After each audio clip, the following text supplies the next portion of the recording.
Hello everybody, welcome to today's video class. In today's video session, we are going to study the next class of fungi, that is Ascomycetes. In previous class, we studied the general characters of Phycomycetes. So in today's class, we are going to study the general characters of Ascomycetes. Okay, Ascomycetes is commonly known as they are commonly called as sac fungi.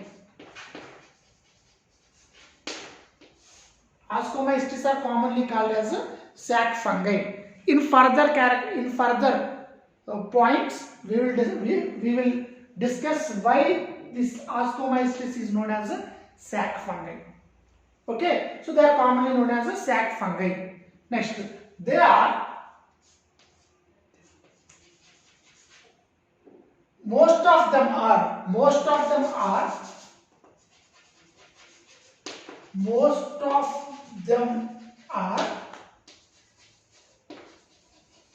multicellular except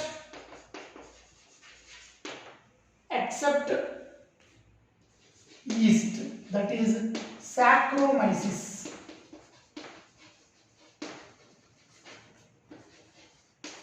Okay, most of them are multicellular, that is almost all Ascomycetes members are multicellular organisms except only one Ascomycetes member which is unicellular, that is yeast. Okay, so yeast is unicellular, remaining all are multicellular, It is very important neat point. Okay, yeast, which is a unicellular fungi, belongs to which of the following classes? So unicellular fungi yeast belongs to Ascomycetes. So in Ascomycetes members, most of them are multicellular. Okay, most of them are multicellular. Okay, except yeast. Yeast is unicellular. Actually, all fungi are multicellular only except yeast. That yeast belongs to Ascomycetes. Okay, so most of them are multicellular except yeast. Yeast is unicellular fungi and belongs to which class? Ascomycetes. Very important. Next, they are saprophytes. They are saprophytic decomposers.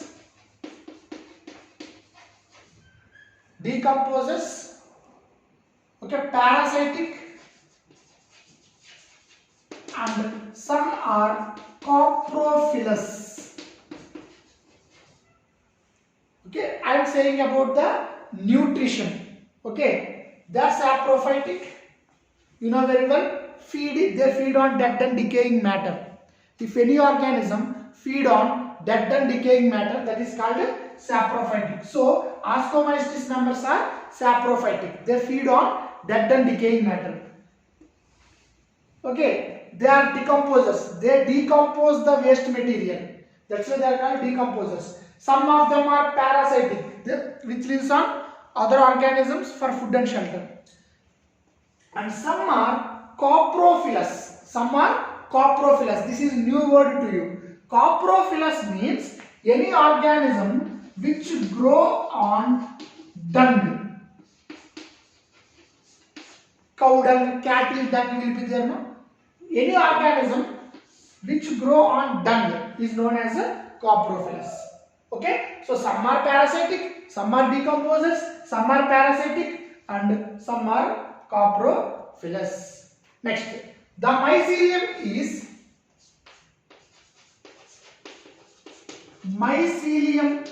that is their body. Mycelium is branch and septate. The mycelium is branched and septate. This I already told you. In fungi, mycelium may be of two types: septate and aseptate. Aseptate means there are no chambers.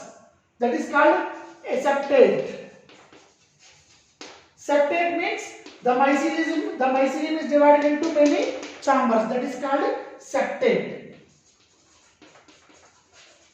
Previously, when we are discussing regarding phycomycetes, I said you that the members of phycomycetes are aseptate. Mycelium was not divided into chambers.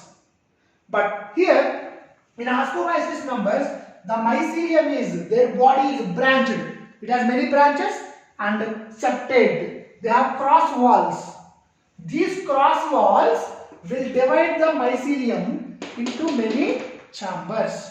So, the mycelium is divided into many chambers. That's why it is called branched and septate.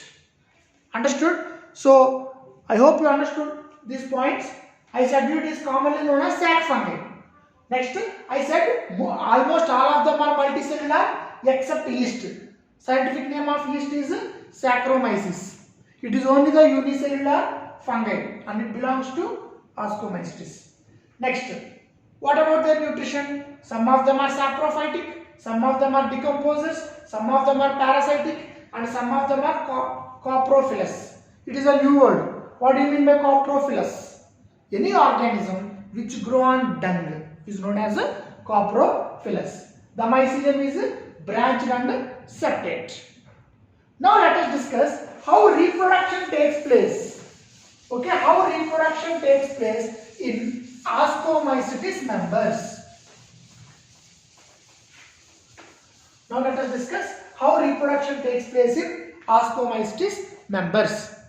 Here first, asexual reproduction. Asexual reproduction takes place in ascomycetes members. Asexual reproduction takes place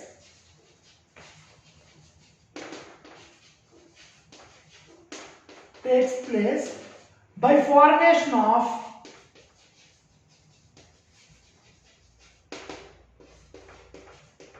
conidia. These are asexual spores.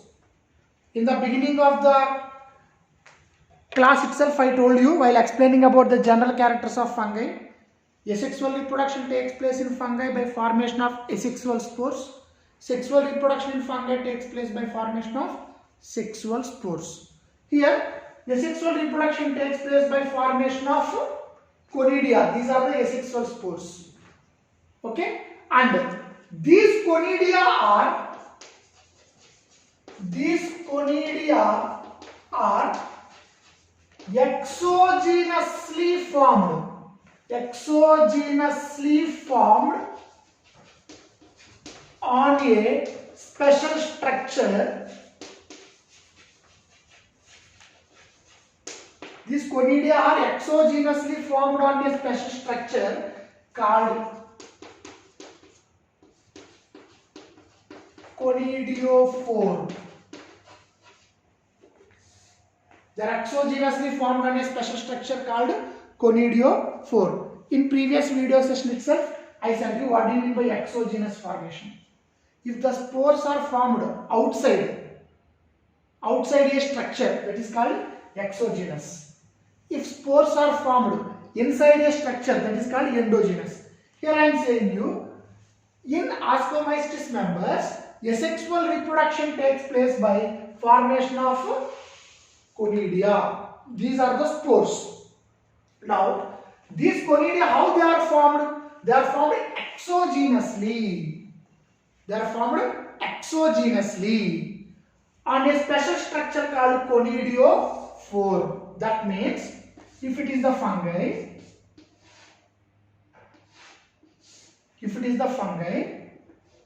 okay, if it is conidia, just example I am saying, sorry, if it is conidiophore, it is a conidiophore.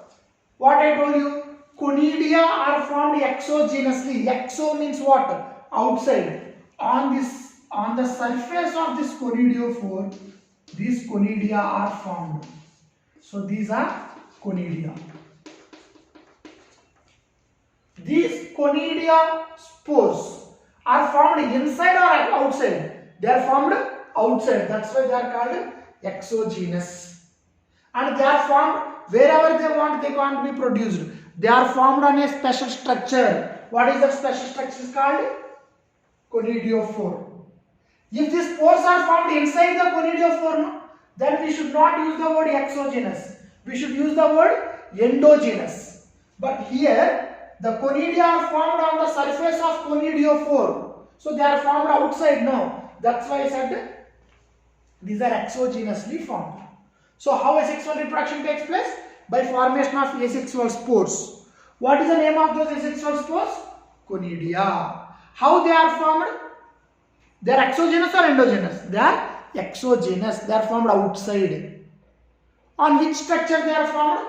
They are formed on a special structure called conidiophore. Now these spores, after certain period of time, they germinate and they produces new fungi. This is how asexual reproduction takes place in Ascomycetes members. Next, how sexual reproduction takes place? Sexual reproduction takes place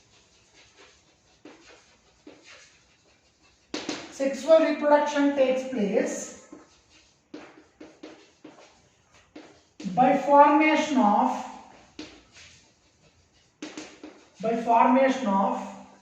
ascospores. Sexual reproduction takes place by formation of ascospores. That's why this fungi is known as Ascomycetes. Now you understood why this name was given Ascomycetes. Here, in this fungi, sexual reproduction takes place by formation of a special spores. What are those spores called? Ascospores. Asco. That's why this fungi is called Ascomycetes. But here, some questions. These ascospores are formed on which special structure? Question number 1. Question number 2. Are they exogenous or endogenous? Let us discuss. Here,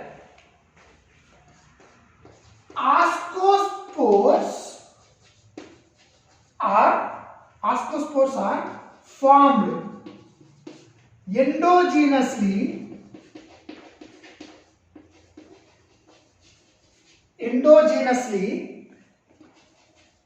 inside a sac-like structure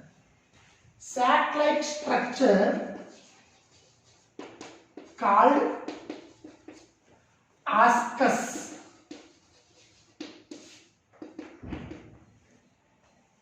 Okay, so I told you sexual reproduction takes place by formation of ascospores.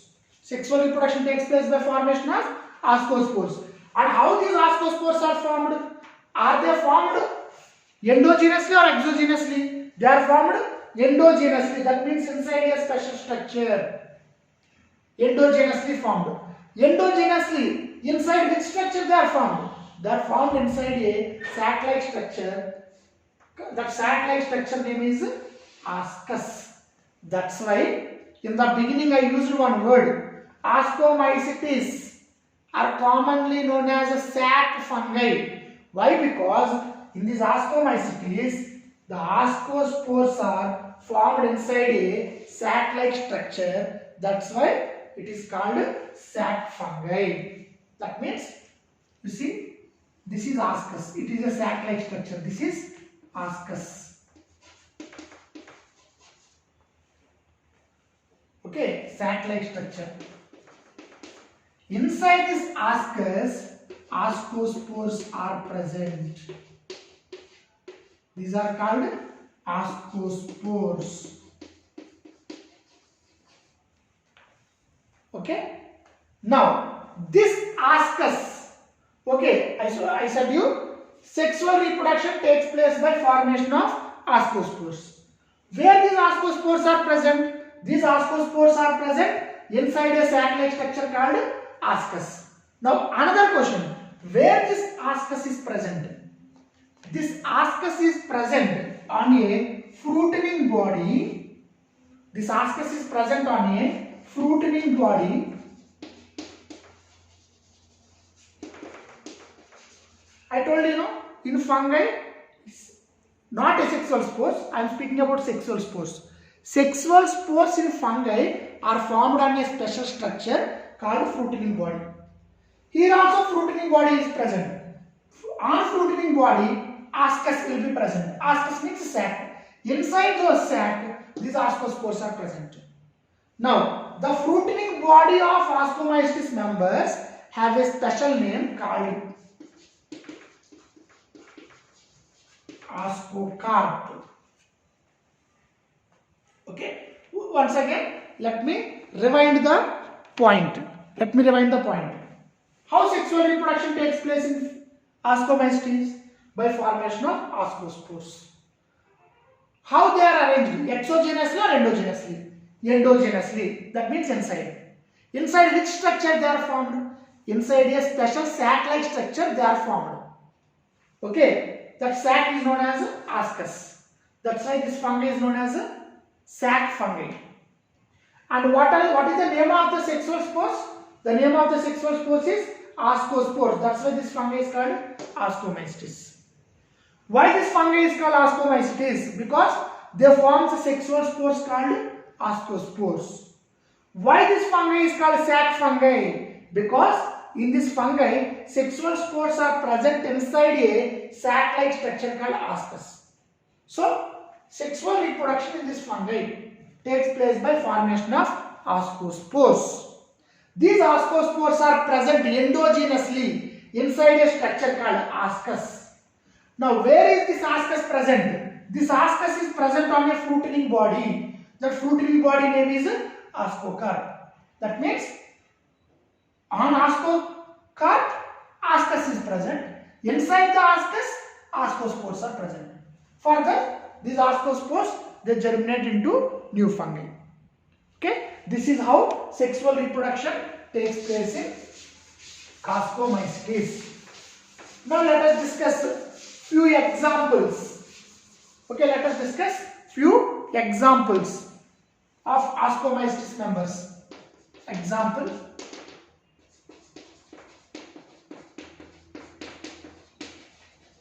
There is a fungi called penicillium. It comes under Ascomycetes members only. It is very important fungi. Why? Because from this fungi, penicillin antibiotic will be extracted. Nowadays we are using antibiotic penicillin. No, that penicillin will be extracted from penicillium. This penicillium belongs to Ascomycetes. And another example I already told you, yeast, which is scientifically known as Saccharomyces. This yeast is also Ascomycetes member. It is also very much useful. Nowadays in bakery many cakes are prepared. Okay, and bread will be prepared. Correct or not? That will be prepared from yeast only. By using yeast only. By taking the help of yeast only, bread will be prepared and many bakery items will be prepared. Okay, next.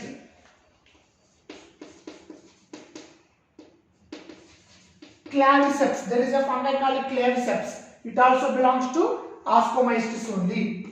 Next. Neurospora. It is very important fungi. It is extensively used in biochemical and genetic studies. This Neurospora, it is very much useful in the research laboratories, in biochemical research laboratories and in genetic studies to do various experiments in the laboratories, in the genetic laboratories and in the biochemical laboratories. Okay, in order to do research on many concepts, this Neurospora will be used. It's a very important CET as well as NEET bit. In two patterns question may be asked. First pattern. Which of the following fungi is extensively used in biochemical and genetic studies in the laboratories? Okay? Neurospora. Question can be asked in another manner. Neurospora, which is very much extensively used in biochemical and genetic labs belongs to which class of fungi? In this pattern also they will ask question. It belongs to Ascomycetes. First direct pattern. Which fungi is used in biochemical and genetic studies? Neurospora. Second question. They will give the statement. Neurospora, which is widely used in biochemical and genetic studies, belongs to which of the following class? Belongs to Ascomycetes. It's a very, very important bit. Next. Morels and truffles. Morels and truffles, these are edible fungi. They can be cooked and they can be eaten. Morels and truffles, okay, they are edible fungi. That means which can be eaten. They can be cooked and they can be eaten. So these are various examples of Ascomycetes members. Once again, let me give you a quick review. First, what we discussed. We discussed that Ascomycetes is known as a sac fungi. Second point, what I told you, almost all are multicellular. One is unicellular, that is yeast. Then what I said you, their nutrition. Some are saprophytic, some are decomposers, some are parasitic, and some are coprophilous. Coprophilous means what? Which feed on dung. Next, I said about their structure. The mycelium is branched and septate. That is, mycelium is divided into many chambers. Next, I said about asexual reproduction. Asexual reproduction takes place by formation of asexual spores. What is the name of spore? Conidia. On which special structure conidia is formed? It is formed on conidiophore. Are these spores exogenous or endogenous? They are exogenous. They are formed on outer surface. Next, we discuss regarding sexual spores, sexual reproduction.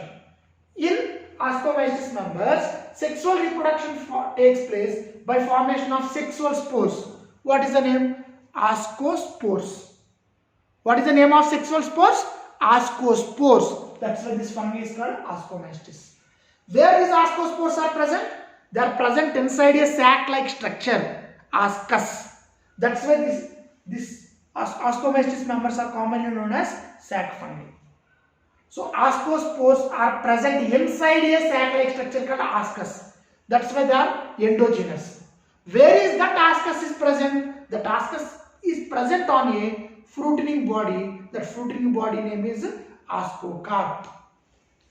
Then we discussed the examples. Penicillium, very much useful in producing antibiotic. Yeast, used in preparing bakery items. Claviceps, Neurospora, widely used in biochemical and genetic studies. Morels and truffles, they are edible. In the next class, we will discuss about Basidiomycetes, the next class of fungi. Thank you, my dear students. Have a nice day.